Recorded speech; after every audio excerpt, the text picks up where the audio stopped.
One of the first things you'll notice, aside from the terrible condition of the box, I did not buy this new, is that one side has English and the other side has French. And that is because this is a Canadian product. It was originally sold by Canadian Tire. And it's also interesting that it comes with both an English manual and a French manual. Now, I don't speak French, so I'll just toss that aside. But it is nice that they give you two separate manuals. Then you don't have to page through and ignore half of your manual. But it's also interesting to see that the English manual is shorter than the French one. I don't know if you've ever noticed that, but the English instructions are almost always shorter than other languages. I just pulled a random instruction manual out here. This happens to be for some window blinds that I have. But if you go down here to the warranty section, for example, this one over here is English, this one is French, and this one is Spanish. And it's pretty obvious that the English one is shortest. I guess English is more concise than many other languages. Anyway, getting off track here. And speaking of manuals, this is the manual with the inverter, and it's very well written. It has information on different battery types and sizes, what they mean for how to use your inverter, specifications, alternator and charging systems. They go over how a 100 amp alternator will not give you 100 amps, etc. But what I'm going to talk about here quickly are the specifications. The first thing you'll notice here is that they give you the output capability at an external temperature. They actually did some testing, and they're fairly honest about it. The box does say 3,000 watts, however, maximum continuous output power is 2,500. They say that it'll run at 3,000 watts for 5 minutes. Now I have tested this, and I could run it at 3,000 watts for far longer than 5 minutes. So they're quite conservative on these ratings. But this exact same inverter is also sold as a Xantrex X-Power inverter. Xantrex advertises it as a 2,500 watt inverter. They're a little bit more aggressive. MotoMaster, they call it 3,000 watts. In any case, it is a pretty decent output inverter at 3,000 watts. The output voltage regulation in my testing is pretty good, 115 volts plus or minus 5. That seems reasonable. The output modified sine wave is pretty clean. It's much cleaner than that Durified inverter that I just talked about. 60 hertz. The voltage range, it does cut off at 15 volts. I'll talk about that a little bit later. 10.5 is good though. The efficiency, 90%. I actually found that to be conservative. This is the most efficient inverter that I have. 90% is fairly good. This one's actually higher than that. And the no load current draw, less than 0.6 amps. I tested that and it's closer to 0.5 actually, which is also very good for a 3,000 watt inverter. So these are the generic specs on it. We'll take the inverter out next and look at it. This is the inverter out of the box, and the construction is pretty typical for a 3,000 watt type inverter. It has an extruded aluminum top and bottom with FETs and diodes and such bolted to the top and bottom of each side. And the air gets passed through with a large diameter fan that is temperature controlled and nice and quiet. I like those much better than the small diameter fans. And it comes out this side. So it cools really quite well, and it's a very good design. A lot of other inverters are designed similarly, but this one does a very good job of it. On this side there are two outlets, two NEMA 15 amp outlets, and on this one they actually put a breaker on each one, which is kind of nice, because these are 15 amp outlets. This inverter is capable of 20 some amps, and you can easily overheat and melt the outlets otherwise. A lot of inverters don't have them individually breakered. It also has a punch out. This is capable of being hardwired. Many of the other inverters, including the earlier Durified inverter, which was also supposedly a 3,000 watt inverter, you cannot hardwire it. This one you can. It doesn't have a live neutral configuration. There's a power switch on the inverter, as well as a remote outlet. What do you plug into the remote outlet? Well, a remote, of course. This is a wired remote, comes with the RJ11, I believe. Yes, RJ11 jack, and it's just a simple switch that you can mount to a plate. I'm sure it works just fine. I haven't tested it. It's a simple switch. There's not much to say. What's more interesting is the display. This display does work pretty well. It displays the voltage at 0.1 volt increments, and it's pretty accurate. I actually adjusted the voltage of this one, more on that later. The current coming from the battery, I think that's in 10 amp increments, I don't remember exactly, but it's pretty accurate. And the AC power in kilowatts. AC power in kilowatts and amperage really are the same. They're just scaled factors of each other, but it's a good approximation of what your output power is.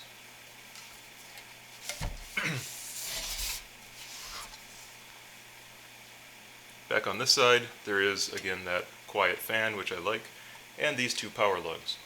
Now these may not look adequate for 300 amps, but I've tested them and they seem to work quite well and stay quite cool, so I'm happy with the quality of these as well. Now this is a 3000 watt inverter. However, it only takes about 1/2 amp at idle, which is very good. So you can leave it powered on for long periods of time without draining your battery bank. Not all inverters are like that. This one also has a pretty decent surge capability. It goes up to about 3500 watt surge, which doesn't sound like a lot, but it does go up there, and it also starts pretty heavy loads. This will run my air compressor and many other things that a lot of other inverters struggle with. Heavy inductive loads, things like refrigerators. It does well with all of those things. And I've opened it up and inspected everything inside, and the construction quality is pretty decent considering the price point. This is actually a Xantrex X-Power 2500 watt inverter. MotoMaster advertises it as 3000 because it is capable of 3000 watts for I think 10 minutes or so before it supposedly overheats. I didn't have any problem with that, but 2500 watts continuous, 3000 watts for 10 minutes or something like that. But realistically, it's a 3000 watt inverter, and a pretty darn good one. Also, the efficiency of this inverter is the highest of any of the 12 inverters that I'm showing you. This is modified sine wave, phase-corrected modified sine wave, so certain appliances, such as electric motors and things, will not run as efficiently off of this as they will a sine wave inverter. However, if you talk about input to output, this inverter is the most efficient. It's above 90% through most of its range, and even at light loads, 100 watts or so, it is pretty efficient, up in the 80s. I had mentioned that the voltage readout on this one is slightly incorrect. From the factory, its input voltage range peaked at 15 volts, and if you send it more than 15 volts input, it will shut down. Now, car alternators, when it gets cold, they go quite a ways above 15 volts, so that really isn't adequate. I don't know why they designed it that way. They are a Canadian company. They should know better. But to get around that, I adjusted the voltage potentiometer inside. So now it goes up to about 15.3 volts, which should be adequate for me. And this voltage reading now is reading at 0.3 volts off. But as long as I keep that in mind, that's just fine. It's a very good value, and I would recommend grabbing one if a modified sine wave inverter is something that you're interested in getting. Well, we've been through 11 inverters, starting with a little 400 watt jobby from Chicago Electric. This certainly has its place, but it's a 400 watt inverter. Not that impressive. Inverter number 11 was quite a bit larger. MotoMaster Eliminator 3000 watt inverter. This one would be a good choice for work trucks where you have power tools that you need to run.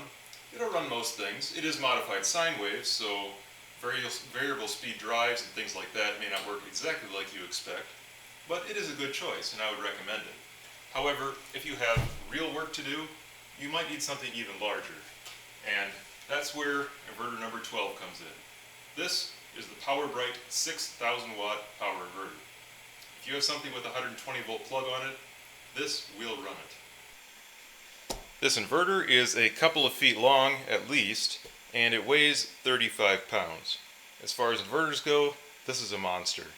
Now this is a high frequency inverter, so some of the low frequency inverters with a big iron transformer in them also weigh that much. However, this one is just that much bulkier. It's that large. It is made out of extruded aluminum, like most other inverters are, the good ones anyway. It has a top and bottom half, once again with FETs and diodes and such, bolted to each side, top and bottom. The construction inside, I did open it up and had to repair this one. The construction inside is pretty good as far as the price point of this inverter goes. And the performance of this inverter is also quite good. It has 4 outlets on this side. They are just connected in parallel. These are NEMA 15 outlets, so you can overload these. There's no breaker. But it does have this hardwired kit. Now if you're using a 6,000 watt inverter, there's a good chance you have it hardwired anyway. And this will give you about 50 amps of 120 volt power. It has your typical on-off switch and a display that you can select between input voltage and output wattage. The display isn't particularly accurate, but it has a display, and that's a nice feature.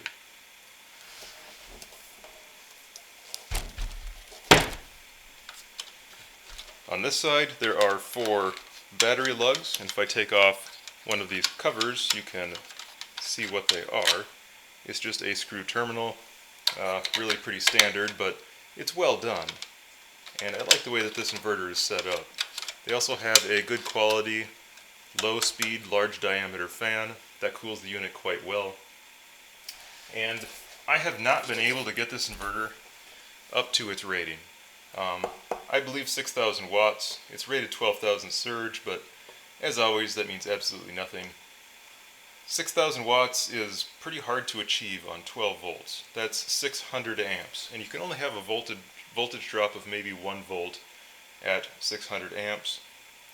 So your battery that's rated for 800 amps cranking amps certainly will not be able to run this. I only had 4 batteries connected up in parallel, and that got me to about 4,000 watts. The inverter worked just fine for that, but I wasn't able to test 6,000 watts continuous. But no matter what I did to this thing, I really couldn't get it warm whatsoever, so it performs pretty well. I also tried to connect up multiple electric heaters, 3,000 watts or even more of resistive load, and then plugged in things like air compressors and such, and this started it just fine. It had no trouble with it whatsoever. So this is a very capable inverter, and if you have any sort of serious application that can accept modified sine wave, I would recommend this. As I said, if you have something with a 120 volt plug on it, whether it's a log splitter or a heavy duty air compressor, and it does not need a sine wave input to operate, this will run it. It is a very capable inverter. One feature that it comes with from the factory that's pretty nice is this remote port. Now lots of inverters have remotes, but usually there's some sort of wired remote. This one is not that way. It comes with this box that you plug in to this port and mount somewhere, and this is just an antenna box. You get this little fob with a slidey door, an on-off button that you can use to turn your inverter on and off from a remote location. And it works quite well. So this is a nice feature that it has, that many other inverters don't. But this PowerBright 6,000 watt inverter, I would recommend it. The price point is somewhere around $400 new. You can usually find them for a little bit less, but for that price you're getting a very capable modified sine wave inverter, and it's a pretty good value.